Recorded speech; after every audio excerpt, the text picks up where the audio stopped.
What in tarnation is that? We have a mobile vise or armorer station for the back of my pickup truck. Hello everyone, thanks for joining School of the American Rifle. Wanted to show you guys a experimental setup that I have going here. This is my AR cutaway, so it's not really the topic of the video, but what is the topic of the video is this mobile vise setup for my pickup. So what we have here is a 5-inch Harbor Freight vise. These normally come blue, so I took it apart, painted it, and if you notice some pink here around the threads, I took all of the adjustments on it and put some Vibratite VC3 on it, so it removes some of the slop that's inherent in Harbor Freight vises. Overall, I think it's going to be a decent setup. It's a Harbor Freight vise, so I'm not going to demand a whole lot out of it, so I figured I'd give it a shot. It's a $60 vise on sale. That is mounted to an adapter that I purchased from Amazon. It has a flat plate that goes in here, like so. Let me come around. Here's the plate. And then it goes into its own type of receiver. And you can put a pin. I do not have one in here now because I just finished setting this up. This adapter does come with a sort of pewter hammer tone finish. So I did paint this black when I repainted the Harbor Freight vise.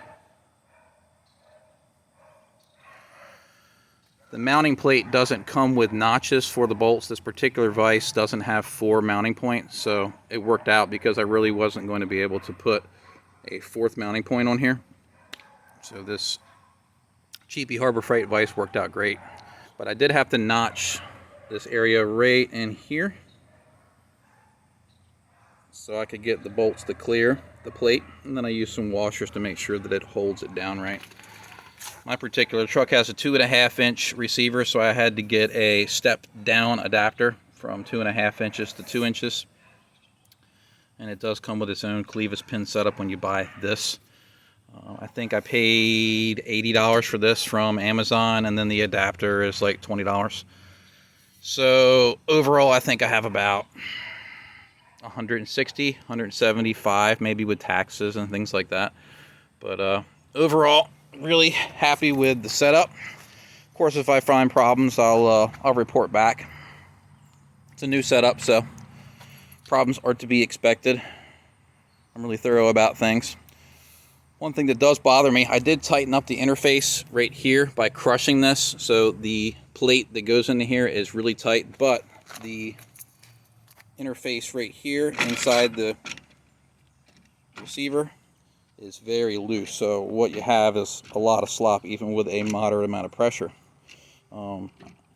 I'm going to do something to eliminate that right now. I guess the best you could do is call this sort of a 2-stage hitch mount. So instead of it being a 2-stage trigger, we have a 2-stage hitch mount. Now I can still work with this. Once I put some force on it, it'll come to a stop. Just need to be aware of that when I'm dealing with the workpiece.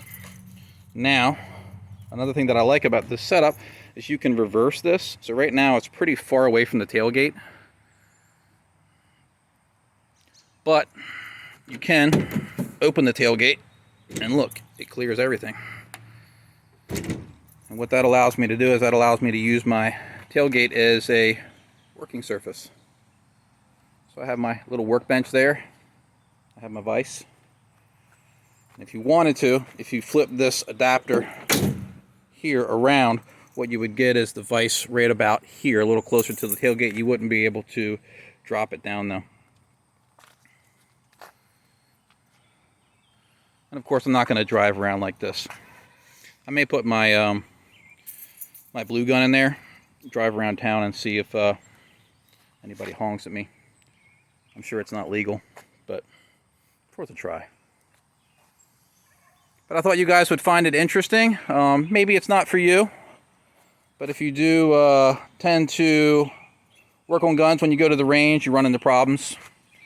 I tend to take a lot of guns to the range with me when I'm doing accuracy testing and function testing. I don't have to take guns to the range to function test because I do have a wet snail trap in the shop, so I can function test guns in the shop. But if I go to the range and I need to crank or bang on something, this I think is going to be a valuable tool in the toolbox.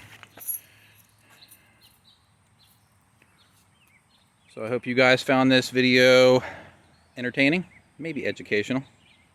Thanks for watching.